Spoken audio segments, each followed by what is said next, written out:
Sobat Mekar, balik lagi nih ke Kulon Mekar bersama Indonesia. Nah, hari ini kita akan membahas layanan BK.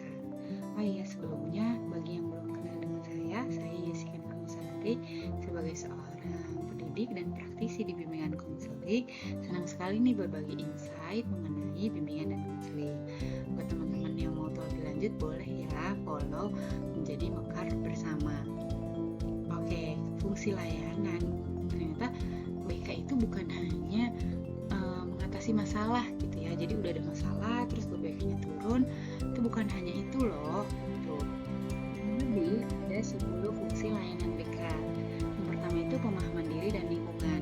Di sini konseli akan diminta mengisi beberapa asesmen yang berkaitan dengan dirinya atau lingkungannya. Jadi harapannya setelah mengisi asesmen ini, siswa jadi lebih aware gitu ya dengan diri sendiri itu seperti apa sih, minat, bakat, kelebihan, kekurangan itu seperti apa, dan lingkungan ini bisa sangat luas ya. Lingkungan kalau di pendidikan mungkin di sekolah mengenal lingkungannya, atau misalnya bisa juga lingkungan sosial gitu. Itu salah satu caranya dengan asesmen.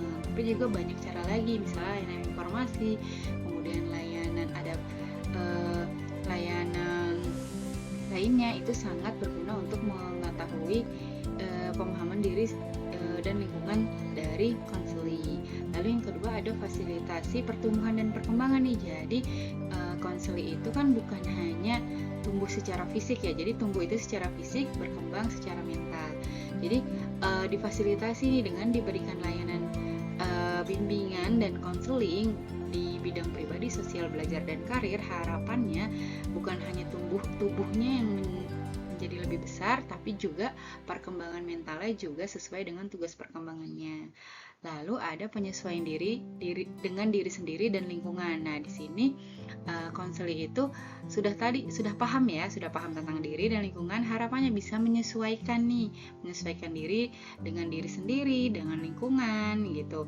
Caranya juga sangat beragam ya. Layanan bimbingan dan konseling baik secara individual, kelompok, klasikal maupun lintas kelas itu sebenarnya sangat ditujukan untuk mengembangkan penyesuaian konseli dengan diri sendiri dan lingkungan. Kemudian ada penyaluran pilihan pendidikan, pekerjaan, dan karir. Mungkin ini spesifik BK Karir ya. Di BK Karir itu kan ada layanan informasi, juga layanan bimbingan karir ataupun konseling karir.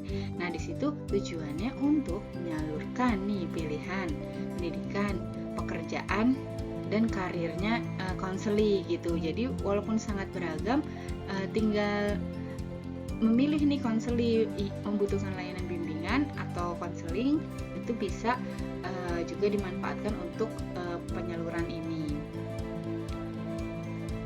Kemudian yang kelima itu ada pencegahan timbulnya masalah. Jadi ini fungsi bimbingan ya. Kalau teman-teman ingat di video-video sebelumnya, itu ada pencegahan timbulnya masalah merupakan tujuan dari layanan bimbingan gitu. Bimbingan klasikal, bimbingan kelompok, bimbingan lintas kelas itu mencegah timbulnya masalah. Dari mana taunya?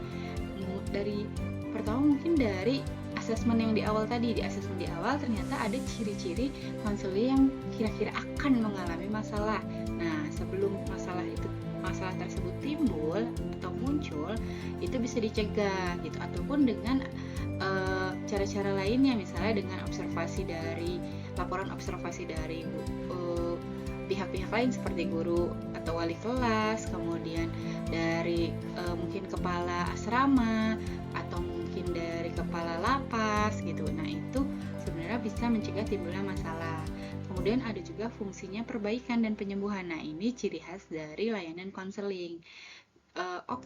Sudah bisa dicegah kepada mayoritas konseli, tapi ternyata ada 1 atau 2 konseli yang mengalami masalah tersebut akhirnya gitu ya.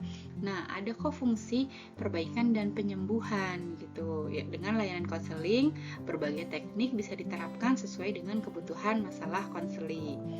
Kemudian yang ketujuh itu ada pemeliharaan kondisi pribadi ya. Ini kondisi pribadi dan situasi yang kondusif untuk perkembangan diri konseli. Nah, itu fungsi pemeliharaan ini jadi mirip-mirip juga dengan pencegahan tadi ya. Jadi kita pelihara nih gimana sih kondisi pribadi konseli, kemudian bagaimana menata, kemudian membuat lingkungan yang positif gitu, yang kondusif di sekeliling konseli, yang akhirnya membantu konseli berkembang. Nah, itu ada fungsi pemeliharaan namanya. Kemudian yang ke-8 ada pengembangan potensi optimal. Nah, di sini kan setiap diri individu atau konseli itu memiliki potensi yang berbeda-beda. Nah, bisa dikembangkan. Tadi pertama dari layanan dasar dulu ya, asesmen yang disebarkan ternyata mengetahui potensinya ABC. Lalu butuh pengembangan apa nih? Kita butuh mungkin tadi penyaluran, pilihannya ternyata untuk potensi A itu seperti ini, potensi B seperti ini. Yaitu salah satu fungsinya itu mengembangkan potensi yang sudah diketahui agar lebih optimal. Kemudian ada advokasi juga. Di sini fungsi advokasi ini advokasi diri terhadap perlakuan diskriminatif. Ternyata nih misalnya konseli di suatu lingkungan itu mengalami atau mendapatkan perlakuan yang diskriminatif. Nah, konseli punya tempat untuk melapor atau seenggaknya bercerita gitu ya, bercerita bahwa dirinya itu mengalami perlakuan diskriminatif dan butuh bantuan untuk lebih lanjutnya. Nah, di situ konseli bisa melapor ke konselor ataupun guru BK ya untuk mendapatkan layanan advokasi. Kemudian yang terakhir nih ada membangun adaptasi pendidik dan tenaga kependidikan. Nah, ini mungkin dari luar ya, dari luar diri konseling nih. Jadi konselor kan berkolaborasi dengan berbagai pihak ya, yang dibutuhkan untuk memberikan layanan bimbingan dan konseling. Nah, ini sebenarnya membangun bentuk adaptasi kepada pendidik dan tenaga pendidikan kalau misalnya di sekolah ataupun kalau di setting lain itu sangat beragam, misalnya dengan kepolisian, dengan kepala lapas, dengan kepala rumah sakit, itu sangat bisa juga dibangun adaptasinya. Kemudian sesuai apa? Sesuai dengan latar belakang pendidikan, bakat, minat, kemampuan, kecepatan belajar, dan kebutuhan konseli. Jadi disesuaikan aja nih konselingnya seperti apa, kebutuhannya, lalu kita membangun hubungan dengan pihak-pihak yang berkaitan. Nah, itu fungsi layanan BK juga itu. Jadi ternyata seorang konselor atau guru BK itu sangat luas ya cakupan layanan, kemudian fungsi-fungsi layanan itu sangat banyak. Jadi tidak hanya menyelesaikan masalah yang mungkin timbul, tapi juga tadi sebelum masalah timbul pun sudah dicegah, kemudian sudah memberikan pemahaman, kemudian sudah memahami bagaimana menyalurkan. Nah, itu sebenarnya sangat luas sekali fungsi layanan BK. Ini mungkin semoga menambah pengetahuan teman-teman mengenai bimbingan dan konseling dan bisa memahami lebih jauh lagi nih tentang fungsi layanan yang diberikan. Nah, referensi yang saya ambil mungkin dari di setting pendidikan ya, dari Menteri Pendidikan dan Kebudayaan Kemendikbud nomor 111 tentang bimbingan dan konseling pada pendidikan dasar dan menengah. Tapi ini sangat bisa diaplikasikan teman-teman ke berbagai setting BK yang mungkin muncul gitu, tadi masyarakat, di rumah sakit, di lapas, di anti narkoba, itu sangat bisa disesuaikan. Nah, teman-teman yang ingin kuliah online lebih lanjut tentang bimbingan dan konseling, jangan lupa follow ya di Menjadi Mekar Bersama.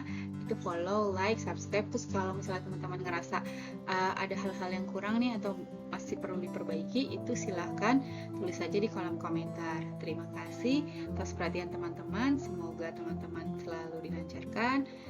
Selamat siang, sore, dan malam, Sobat Mekar.